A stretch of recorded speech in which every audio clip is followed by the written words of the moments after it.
타임 함께하고 계십니다. 지금 뭐 실적이 상당히 좀 많이 발표가 되고 있는 그 구간인데요. 지금 이라이콤 4분기 실적이 발표가 됐습니다. 전년 동기 대비로 감소한 그 수치가 나오면서 영업이익은 108억 원, 전년 동기 대비 16% 감소했다는 소식이 전해지고 있습니다.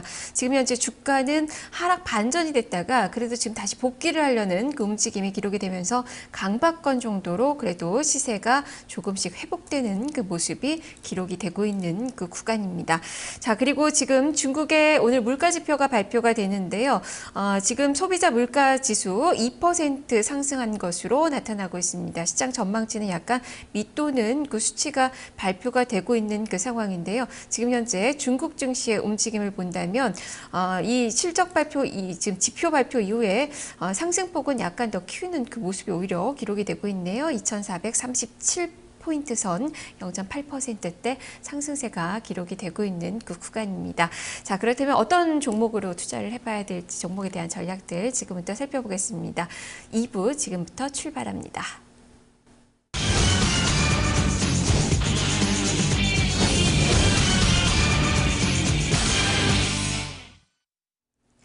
수급 주체들의 평균 단가를 활용해서 전략을 세워보는 시간입니다. 신현식 전문가입니다. 전문가님 안녕하세요.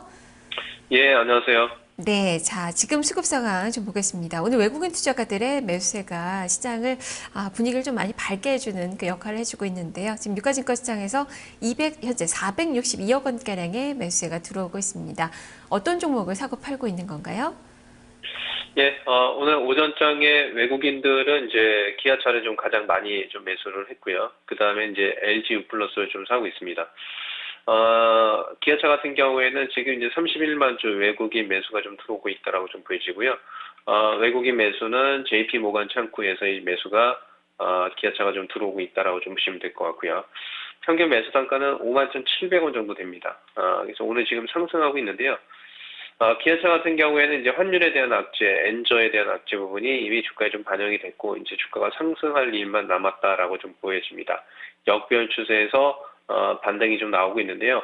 55,000원까지는 보유하셔야 됩니다. 55,000원까지는 기아차 보유 의견을 좀 말씀을 좀 드리고요. 그 다음에 이제 오늘 두 번째로 많이 사는 LG U+입니다. LG U+는 어저께 말씀드린 것처럼 매도 의견을 좀 말씀을 드렸는데, 오늘 이제 조정이 좀 들어오죠. 그래서 LG U+는 매도하지 않으면 8,300원까지 좀 조정이 좀 들어올 수 있다라고 좀 보여지고요. 외국인들은 지금 이제 외국인들 중심으로 해서 매도가 좀 많이 나오고 있는 것들이 이제 오늘은 한국전력을 좀 보도록 하겠습니다. 네. 한국전력 같은 경우에는 지금 이제 도이치 창구에서, 예, 한국전력 같은 경우는 도이치 창구에서 좀 매도가 좀 나오고 있고요. 평균 매도 단가는 31,500원 정도가 좀 된다, 이렇게 좀 보여져요. 차트를 자세하게 좀 보게 되면요. 3일 전에 볼리저 밴드 상단을 지지를 했는데 지금은 타고 내려온다는 얘기예요. 이게 이제 하방이 한국전력 같은 경우에는 전기료 인상에 대한 기대감이 이미 주가에 반영이 됐고요. 하방이 3만 원까지 좀 빠질 수 있다, 이렇게 좀 보여져요. 저는 일단은 이거는 매도하는 게 좋지 않을까, 뭐 이렇게 좀 말씀을 좀 드리겠습니다. 네, 매도 의견을 제시를 해주셨네요. 자, 그러면 또 기관 쪽의 매매 동향 볼까요? 오늘 기관 투자자들의 매수에도 강하게 또 들어오고 있습니다. 500억 이상의 매수에 현재 잡히면서 닷새 만에 매수 전환된 그 모습을 보여주고 있는데요. 자, 투신권부터 볼까요? 투신권의 매수세가 오늘 또 줄을 이루는 그 모습이 나타나고 있습니다. 종목별의 특징은 어떻습니까? 예, 오늘 그 투신권을 중심으로 해서는 LG U+를 좀 매도를 좀 많이 하고요. 아까 말씀드렸다시피 매도 의견 좀 말씀드리고요. 멜파스도 좀 매도가 좀 나오고 있고요. 오늘은 아시아나항공을 좀 보겠습니다. 아시아나항공은 지금 현재 구간대 11시 구간대에서는 아시아나항공이 저기 투신권 중심에서 매도가 가장 많이 나온 주식이다, 이렇게 좀 말씀을 좀 드리고요. 우리투자증권에서 5,900원대의 매도가 좀 나오고 있습니다. 근데 이제 주가 흐름을 보면 이미 어느 정도 가격 및 기간 조정이 마무리가 됐다. 투신권이 매도가 나온다고 하더라도 기술적 반등은 6,070원까지는 상승할 수 있다, 이렇게 좀 말씀을 좀 드리고요. 우리투자증권이 매도 창구다라고 좀 말씀을 드릴게요. 그 다음에 이제 투신권이 매수하는 주식을 좀 보겠습니다. GS 리테일, 그 다음에 SK 브로드밴드입니다. 오늘은 이제 SK 11시 구간대에서는 SK 브로드밴드가 가장 매수가 좀 많이 들어왔는데요. SK 브로드밴드 좀 보겠습니다. SK 브로드밴드는 현대 창구가 투신권의 매수 창구다라고 좀 보여지고요. 5,000원대 좀 매수가 좀 들어왔습니다. 근데 이제 뭐 요 주식은 통신업종에서 꼴등주기 때문에 반등이 좀 나오게 되면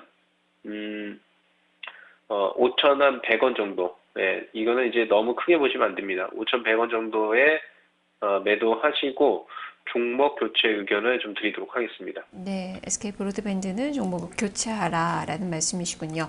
자, 연기금 쪽에 매매도 볼까요? 연기금 연일 매수에 나서는 모습, 지금 현재도 900억 이상의 대량의 매수가 들어오고 있습니다. 자, 어떤 종목을 사고 팔고 있는지 평균 단가 분석을 해주시죠. 연기금들은 지금 이제 뭐 SK 하이닉스를 12만 주 정도 매수하고 있고요. 신한지주 4만 3천 주, 대우 인터내셔널 4만 주, 이렇게 좀 매수를 하고 있습니다. 그래서 SK 하이닉스 먼저 좀 보게 되면요. 대우 창구입니다. 대우 창구에서의 매수가 좀 들어오고 있고요. 평균 매수 단가는 24,900원이에요. 이 무거워요. 예, 하이닉스 같은 경우 좀 무겁기 때문에 저는 일단은 뭐 보유하시더라도 이게 지금 이제 추세를 돌리는 반등이기보다는 기술적 반등의 성격이 좀 강하기 때문에 25,000원대권에서는 비중을 축소하는 전략, 이렇게 좀 말씀을 좀 드리고요. 그 다음에 투신권 중심에서 매도를 많이 하고 있는 주식은 SK 네트워크스입니다. SK 네트워크스 같은 경우에는 지금 이제 매도가 좀 잠깐만요. SK 네트워크스. 네. SK 네트워크스는 이제 평균 매도 단가가 7,570원 정도 되고요. 그 다음에 이제 신한창구에서 매도가 좀 오전장에 나왔는데요. 지금 이제 보이고 있지 않네요. SK 네트워크스는 이제 2차 하락했습니다. 2차 하락해서 균적 반등이 제가 봤을 적에는 7,860원까지 좀 반등이 나올 수 있기 때문에 7,860원대 매도하시는 전략이 좋지 않을까 이렇게 좀 말씀을 좀 드리겠습니다. 네, 좀 더 올라서면 매도 구간으로 설정을 좀 해봐야 될 것 같네요. 자, 이야기 들어봤는데요. 그렇다면 시장에 대한 전략은 어떻게 세워봐야 될까요? 오늘 이제 시장은 지금 다시 1930포인트 저점을 찍고 오늘 이제 양봉의 흐름이 좀 나오고 있죠. 최근 흐름과 좀 틀립니다. 최근에는 시초가 흐름은 미국 시장의 영향을 받고 거의 종가가 저가로 끝나는 모습이었는데요. 오늘은 종가가 고가로 좀 끝나는 모습이 좀 나타날 수 있다라고 좀 보여지고요. 오늘 시장이 이렇게 움직이는 것은 지금 보시면 아시다시피 스페코를 잠깐 좀 볼게요. 스페코가 지금 이제 11%대 하락하죠. 무슨 얘기냐? 주가가 지금 스페코가 고점을 찍고 하락하는 얘기는 북핵 관련 리스크가 완화되고 있다. 그래서 코스닥이나 거래소가 반등이 좀 나오고 있다. 그래서 21선까지는 반등이 좀 나올 수 있을 것 같습니다. 1960포인트. 여기까지 반등이 나오게 되면 코스피 시장에서의 상승은 자동차와 자동차 부품주가 좀 상승할 수 있다라고 좀 보여지고요. 그 다음에 코스닥 시장 보겠습니다. 코스닥 시장은 코스피 시장보다 최근에 좀 강한 흐름이 나타나고 있는데요. 507포인트까지 좀 상승할 수 있다라고 좀 보여져요. 그래서 단기적으로 코스닥이나 코스피는 반등이 좀 나올 가능성이 좀 높다라고 좀 보여지고요. 이제 향후에는 설 연휴 끝나고 나서는 코스닥보다는 코스피가 좀 반등이 좀 나올 수 있고요. 다음 순환매 업종은 게임 업종이 순환매 구정 세고 나오면 게임 업종의 순환매가 나타날 수 있다. 이렇게 좀 말씀을 좀 드리고요. 오늘 이스트 소프트입니다. 고점 주식이기 때문에 이 주식은 좀 매도 의견을 좀 드리도록 하겠습니다. 네, 알겠습니다. 말씀 잘 들었습니다. 예, 감사합니다. 네, 연휴 이후에는 이 코스피보다는 코스닥 시장 그리고 게임즈에 대한 이야기도 제시가 되고 있네요. 신현식 전문가와 함께했습니다.